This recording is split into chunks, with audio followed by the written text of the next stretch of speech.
did not announce us because they wanted, no. But it is a member that you are announcing. Abaso abantu okwetolola Kampala yonna. In fact, okwetolola Buganda yonna. Nga bagala kujustifyinga bubbi bwabwe. So twagenda ku polling station nga bo bazze kubba kalulu. Museveni n'afuna baminisita be. Mumanyi Museveni baminisita be asinga obusiru asinga okwesiga. Tobola bayatindika bannabanja n'aleeta baminisita Kabanda n'aleeta babbala mukuwabbo. N'omwana asinga okubeera n'empisa endi muffe tasobola kukola nabbanja babbala mu baminisita Kabanda kyakola. Minisita Kabanda yajjanga yeesibye n'akakaya mukazi musiraamu ng'akola ebyobuseegu musawomu. Kala miezi ya kotu mumanyi. Minisita Kabanda okay mumanyi etegeraye ni twali musawomu for God's sake. Oye namba nya mumanyi. But that is what Museveni did in an election. That shameless old man. Jakomo kukadiwa, Jakomo kugwamu ensoni, Jakomo kadiwa, Jakomo kubera uncultured. Babuta wa miaka ky'ekitiibwa. Wakiri yawe ofisi y'eggwanga ekitiibwa kye yawamba gy'alimu.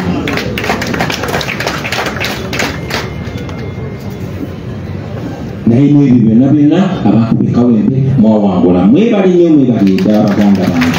Mwebali. That is exactly what we are talking about. I want to congratulate you, Comrade Narukola. Once again, webale kuwangula tukoze bulungi nnyo. Webale tukiikirira bulungi. Thank you for putting up a good image for NUP, a good image for the Muslims, and a good image for the artists. Thank you. Banange baloya temusoka muwamba nyo yasoka kuba waffe nga tannabeerawo. Nange nasoka kuba muyimbi nga sinnaba wamma. So thank you very much, Comrade Narukola. And in this note, I want to salute all our comrades. I want to salute you, Deputy President. I want to salute you, our SG. SG mumongere kungalo bandange.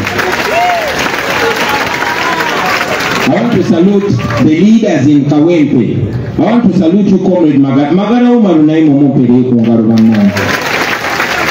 Bana mwebali nnyo mwebalirira mukozi omulimu Baganda papa b'omu diaspora mwebali nnyo mwebalire ddala. Ba MPs basebo ne banyabo sente zonna ezaakola mu kampeyini zaakunganyibwa abakulembeze ba MPs ba mayors ba speakers ne mutakoma kusonda busonzi sente naye ne mujja ne muyiwawo omubiri. Mwebali nnyo mwebalire ddala. Kano akalulu kabadde n'ebyokuyiga bingi nnyo bekatulaze titusobola okukwatagana ne tulaga balabe baffe nti tukwatagana. Titusobola okubalaga talenti zemwina mwena mugga mwali mumutegeera bulungi tumubongeremu.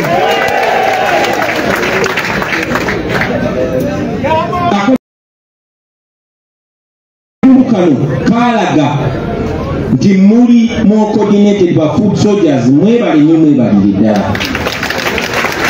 Era nze nsaasira bano abasajja mumanyi kyetusobola okufuuka singa tujjako ezo uniform ezo. Zino uniform sebe niwandisanyusanyu ezikyakuumye bano abaana nga balina empisa. Zino uniform zezikyabakumye nga tebamayuuse tujje tubagambe baziggyemu olunaku lumu. Of course Museveni ye talina nsonyi. Namulabye omusajja omukulu oyo bannange nga kaludda amaaso bwegyagamba banzibye enyupu yaleese abayaaye ne bakuba abantu embuuko nogamba Katonda wange. Musajja mukulu alina abaana n'abasukulu. Okay, tuyinza waliwo abaana bogamba nti oba oli ategere nga bwategera kuba tibono naye ebyo nabyo bwe bitoli. Ladies and gentlemen, what did this show us? We did not just go for a by-election in Kawempe. And like Honorable Narukola said, he could win even without an election. We went there to launch protest force. era bw'abadde akyalina okulonzalonza akalulu k'okwekalakasa twakalonkinze era ffe twasimbudde twabagamba protest vote kwe kalulu k'okwekalakasa nga tukola buli kintu mu mateeka naye twabagamba bajja tukuba emigo era emigo bagitukubye wamwalukaga si kyo bajja tusiba bajja nakututta ebyo natubisuubira naye waliwo kyetusuubira tekitayinamu kubuusabuusa wakati mu kusuubira bino byonna ebibi waliwo kyetusuubira nti tujja kuwangula ekyo tetukirinamu kubuusabuusa. If election is about the people, we are going to win like we won last time. The only difference now is that we walked away with our victory. So mu protest vote tugenda planninga tugenda kufuna kyo bulungu butuwadda era bajja kuddamu babutuwe naye wini yaffe tugijjayo tutya ekyo kyetukutalako entoto ekyo kyetuliko ekyo tulina okubeerako paka kulasiti. At least this election shows us that a people united and committed can surmount any challenge. Kasatubanga twekutte ekitoli nga tumaliridde tusobola okuvunuka buli kusomozebwa kwonna kwonna tujja kuvunuka tugenda kuwangula buli kimu kiringa buli kimu bwe kyalayininga bulungi nnyo fe abantu twazalibwa kuba buli kimu kyali alayindi bulungi taatawo waali ne maamawo waali n'obudde we buli bo nawe n'obeerawo kitegeeza nti saawa zino tayimu ekifebalinga amazima gatufebalinga n'emyaka gitufebalinga kati Museveni ajje we yatasobola nakobamba atanagikwata ajje no ajje byenjogerako byamazima simuvodde kubanga ge mazima. So we challenge him to a free and fair election. We know he's not going to give us a free and fair election. We want our victory under any circumstances. Tugenda bulijjo mu kooti nga tumanye kooti zikolera Museveni naye nabo bakimanyi nti Museveni is not the last president of Uganda. Obunyidde okusala ekooti enkulu n'esalawo nti abantu babulijjo tebalina kukyajingibwa mu kooti z'amagye tebaali kutukwatibwa kisaako kubanga omusango baali bagusirikidde emyaka yali pressure ate nga nabo bakimanyi nti nabo abantu bajja banona. Baganda bange temutya bano abantu bye bakola balimanya ate abasinga abasajja bakulu. They know they are going to pay. They know. They also know they are not safe in that evil system. They are not safe. They've seen the story of Kazini. They've seen Mayombo. They've seen Lokech. They've seen Kasile Gwanga. They've seen all people. They know. Bamanyi besiroza. Babadamulira bamanyi. Bamulira kimanyi si asoso okutta abaana baabwe. Nina naye amanyi nti after using him bajja musuula mu kasero bamanyi. Bino so temutya mutambule nga mumanyi nti n'ababatulugunya nabo bamanyi era bw'oba okimugamba kimugambe ng'omutunde mu maaso omugambe gwe ne bw'onzitanze omwana wange n'omuzzukulu ajja kufiirako kuba tujja bafiirako mmwe. Tebaleekenga kyogo omwoyo oguplantinga ne muntu omulala nti gwe baba bakumenye oba nga bakugjeewo abalala balina okigusa. This is not about me. Tell yourself this is not about me, this is about everyone. So mubeere solid, mubeere strong. Message enjagala okuwa abo bye bakozesa balina okumanya nti at the right time bagenda bisasulira bino byonna ate no generation ndala kuba byonna biri documented babeera batujerega ne bagamba tukolamu firimu tukolamu documentary documentary mwe batemu mwe ejja kuvaayo nga ye evidence wali mu kooti. Everything is being documented. So tofaayo kyonna kye baba bakoze tekikoma kuggwe. This is a seed that is planted already and is being watered by our sweat, by our tears, by our blood. Ensigo tasobola kufa. So tubabatiisa tisana omulundi n'ogumu. Tubadde awo tunyuma ne council nalukola. Nanzijukiza yali inspector general of government ow'Aminyi. eyatadungu Inspector General of Police wamini eyatadungu gavumenti ekyuka ne bamunonayo gye bali yali ne bamuwanika kalaba imwe mujja kisasulira oba bwetuli oba tetuliiwo bajja banoonya yonna gyemuli. So do everything knowing you will personally be accountable. Birungi, you will be personally accountable. Bemohoji, you will be personally accountable. Your father cannot be in charge of our country forever. It's only brainless people that don't understand it. You will be here, your children will be here, or anywhere in the world. And the world is a global village. One day justice, that long hand of justice is going to come for you and pick you and bring you here in Uganda or to put a mass of you. So, number one, we are not going to give up.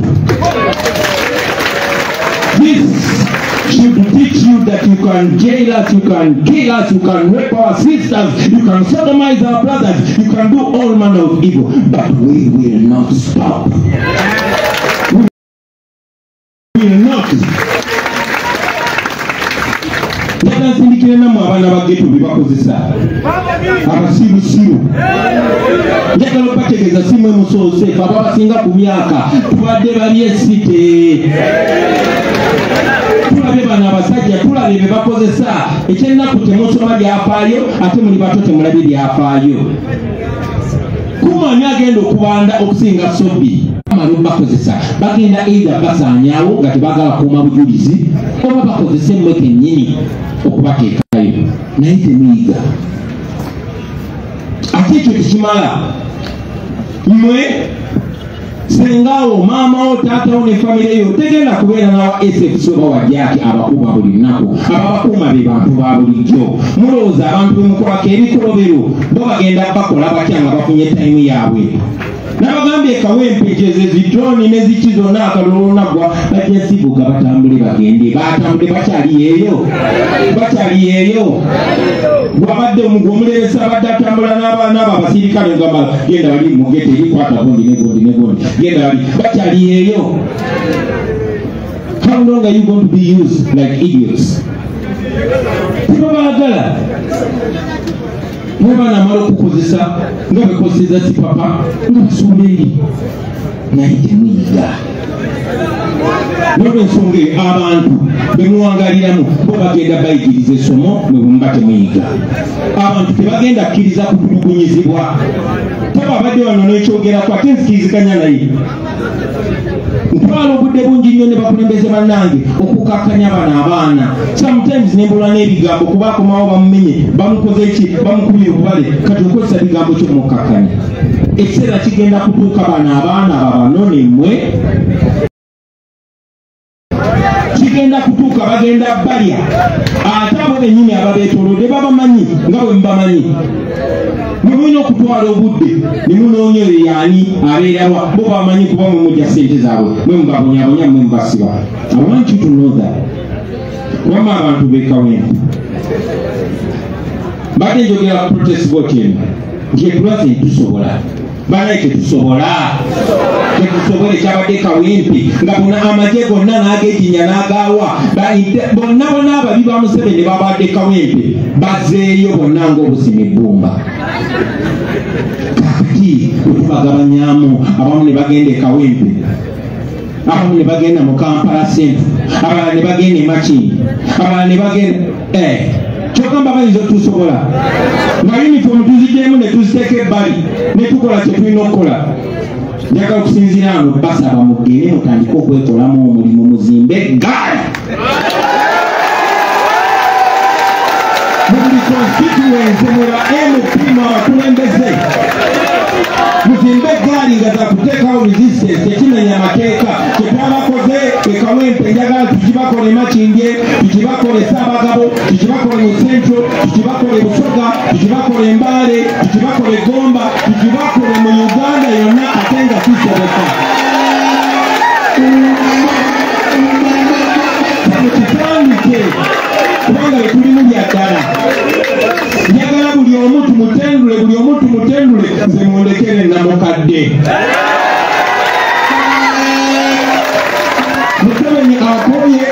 njagala tumuwe stress oba pressure si atuzaala si ffe tumuzaala tumubuze emirembe tumumaleko emirembe n'abakatongole bonna ababeera nabo mwababeereyo mweyo constituency n'abanja gye yesimba otandikireewo okuzimba eggaali mwababeera ono mukazi waabo ono misa kabanda omusalo wano Kampala Central kati mutandike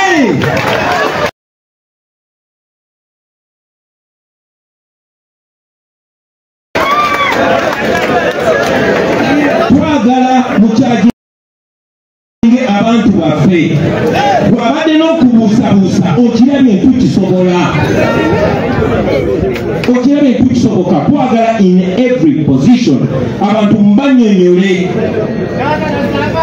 abantu bakitegeere ate nammwe mwesoboleyo mwesimbeyo buli awali omugwagwa wa Museveni mwesimbeyo twagala kubeera Museveni n'obukyafu bwe bonna agende nabo. That is our mission. There is no other mission. Twatandikidde Kawempe twasimbudde sebo webale tuwa mukisa tugenda tambula mukisa gogo tumaleyo tuwangule eggwanga lyonna sebo nga nkubuulizaayuza nzikiriza n'ebino ebigambo mbikugambe kanso nalokola. Number 1, twebaza Katonda okutuwa omukisa ogw'amaanyi nga bwesiza mugwe. Nze maama wange yangambanga ebigambo bino yangambanga God can only do for you what he can do through you. Kikatonda ekyo kyasobola okukukolera kyekyo kyayisa mu ggwe era nenkulanga manyi buli kimu kyenjaga Katonda ntuuseeko akina nina okwetowaza Katonda nankozesa okuntuusaako byonna naye nasinkana abalasita balina ekigambo kyebagamba I and I nze ndi I nawe oli I gwenze nze gwe ekitegeeza n'oli ali I nange ekitegeeza n'ekisima ky'oli kisobola okuba ekyange Katonda ayinza okuyisa ekisima manyanga omukisa mu muntu omulanga gwange sebo Katonda yakuyisiza mu mukisa gwaffe kuba naye yakirabye nti tuli bumu omukisa ogwo tugutwala era tugenda gwetika paka 2026 ate tuwangule. Naye njagala okusaba abantu b'Kawempe abo tubaswazanga. Nze ng'omuntu sirina kubuusabuusa, I have no doubt.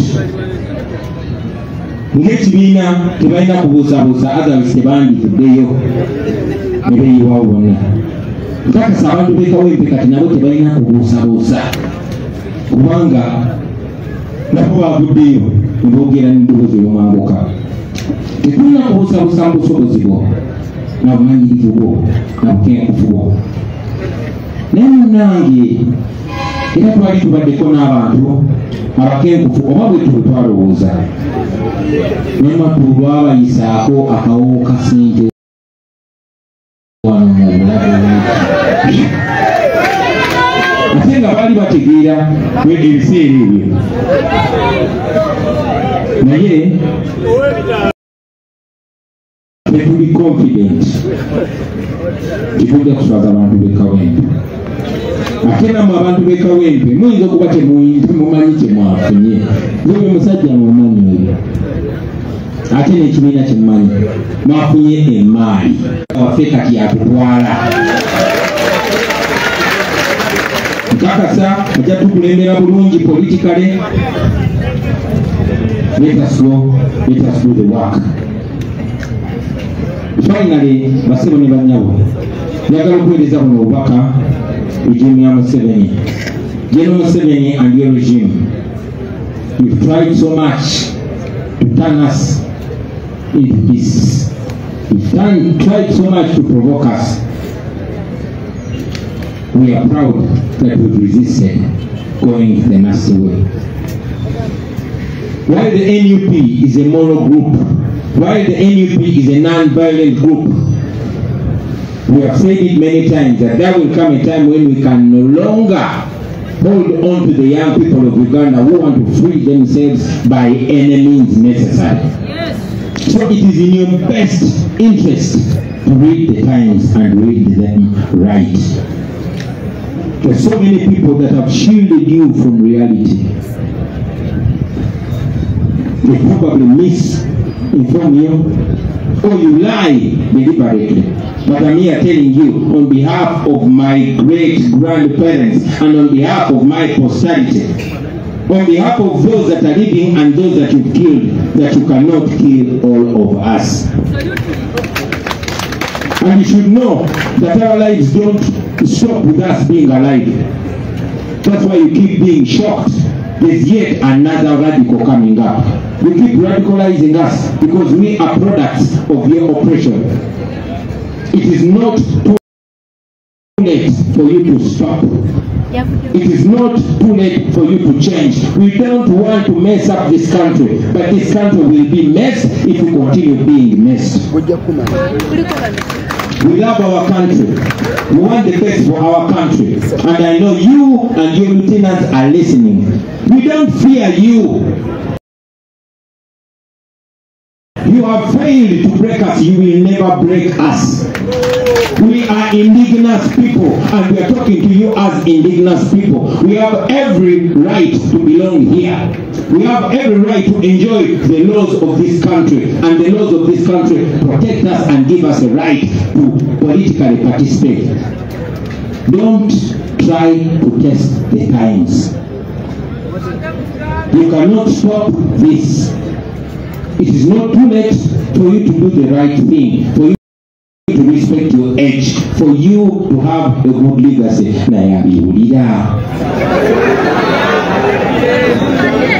So we say this to go on record. While we are non-violent, you are every day poking violence from unknown people. We only have a few of them under leadership, but there are so many young people in Uganda that want change, and they will get change with or without your clearance. Finally, we want to demand for the release of all our friends that have been arrested. Those that are missing, we want them, and we want them alive. We continue to demand for the freedom of our brothers, Machete, who is in prison, Sheriff Kalanzi, and many others. We want them, and we want them now. Elimu n'abana Uganda temulekerawo, temutya. Bano abantu batutya nnyo okusinga bwe tubatya. Temubatya kubanga bwe munaabatya temulina kye mugenda kukyusa. Mulabe bwe bayisa bannammwe eno buli omu bamuyisa bwe batyo. Ojja kulowooza nti kigenda kutuukako kansembeyo na bannamawulire bennyini.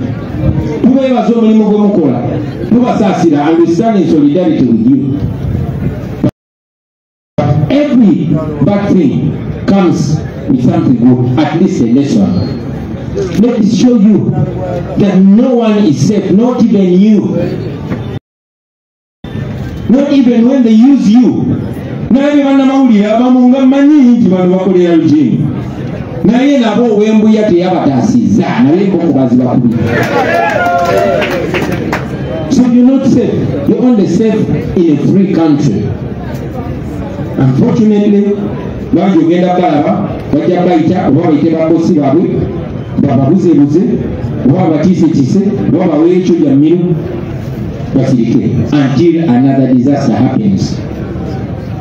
So do the right on, but before I conclude, I invited a friend of I invited a friend of mine. His name is Kaito. Alex Kaito Mufumbiro. Auntie Oli Alex Waiswa. Katono Alex Kaito. I mean Kato. I tease him. Several times for Kolaba. Maybe we'll go in Terekeze. Omuntu omukulu gwe nayagala okuyita bamuyita Alex Waiswa Mufumbiro. Alex Waiswa Mufumbiro, where are you? Ladies and gentlemen, this man is a noble man. He's a great man. Sebo twagala okubaza Katonda olw'obulambo, tubaza Katonda nti yatulonda n'atufuula mikwano gyo, tubaza Katonda nti tulinawo olwaleero. Basebo ne bannyabo, today is wife's birthday, and Nalongo lwe yazaala dabo. twagala okukozesa olunaku luno okubagaliza amazaalibwa amalungi, okwebaza omulimu gw'okola, okwebaza Kato olw'okugumiranga embooko. Sometimes embooko za Waiswa zigenda wa Kato.